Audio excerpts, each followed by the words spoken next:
and Brad, the two most famous physical therapists on the internet.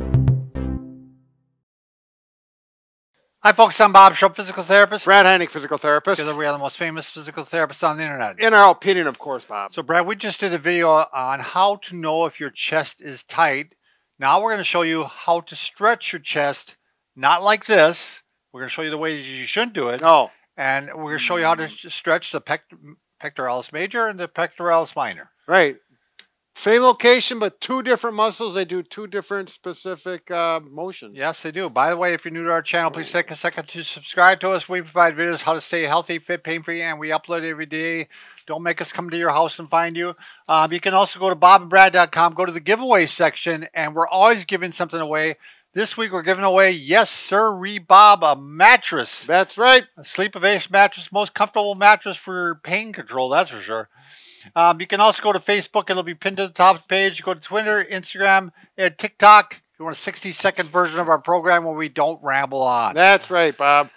So, yeah, here, Brad, this is just a sample of the mattress. Sure. It's been cut away so you can see the innards. And you can actually, 700 tiny mattresses are in there. 700? You can count them if you want. Yeah. It's also got air channels to keep it cool. And what else is this, Brad? Well, Bob, they have a Sleepovation pillow. Has a similar design with the individual mattresses, if you will. And actually, they got springs inside this pillow, which makes it but pretty... you don't feel them. Right. You really don't until you cut it. I mean... I had to cut it open just to make sure they're they're in there. Yeah. All right, Brad, do you mind handling this? And I'm going to go bring right. Sam over. So I'm trying to do proper body mechanics. All right, so we're talking about two different muscles here. The pectoralis major, which is in red, and the pectoralis minor, which is in orange. There you go. And this is normally underneath this muscle. Right. So it's underneath this one right here. Yeah, we flipped open the major here. Now, one thing, this muscle here, you know, it starts on the collarbone and the sternum, and it attaches to the actual arm itself.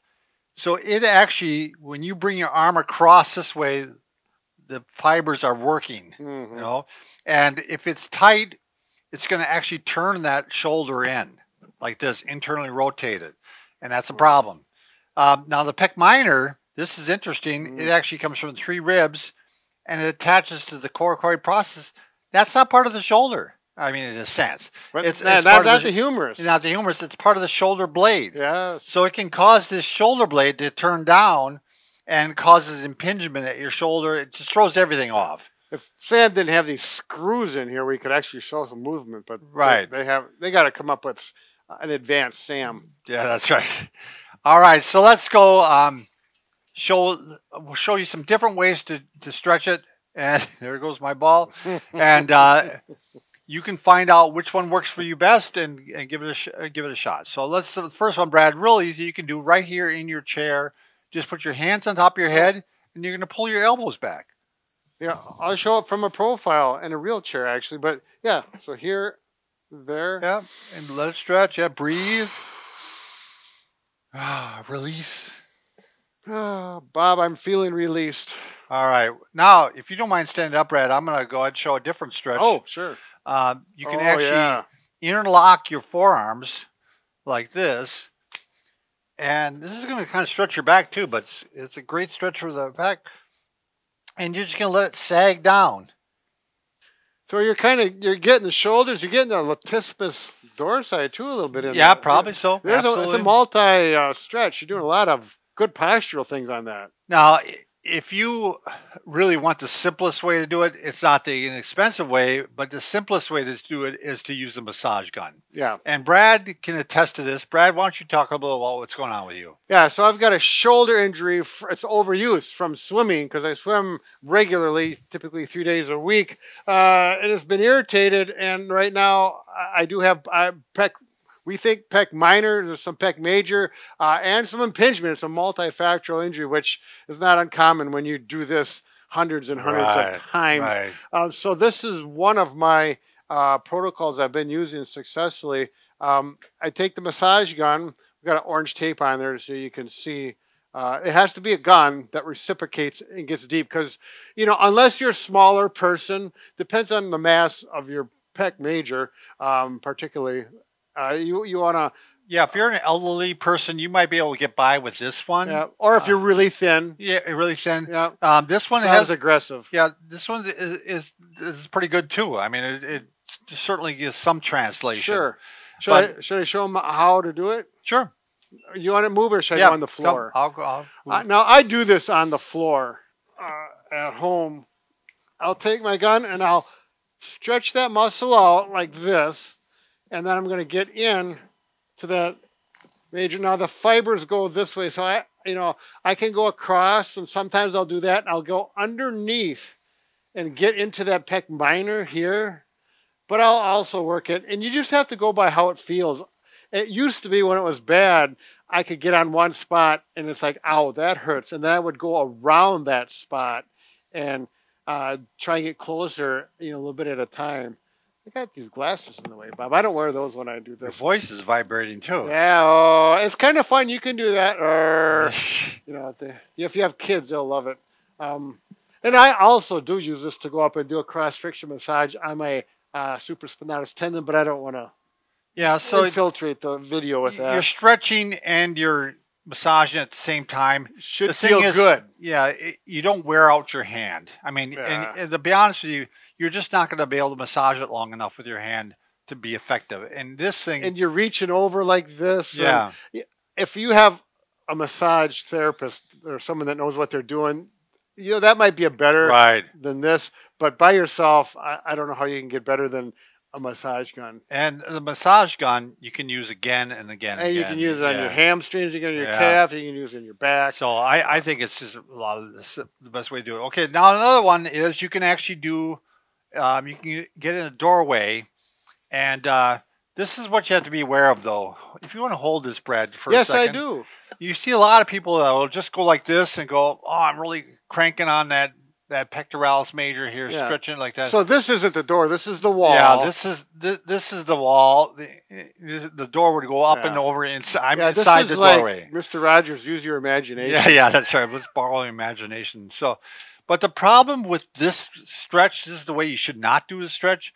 You're actually causing the bone here.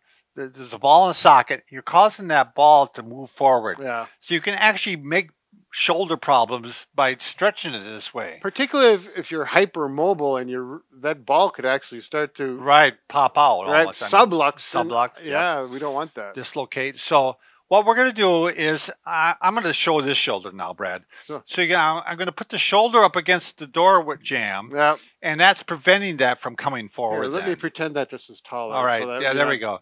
So I'm going to be like this. Now in this position, I can extend the shoulder a little bit yet.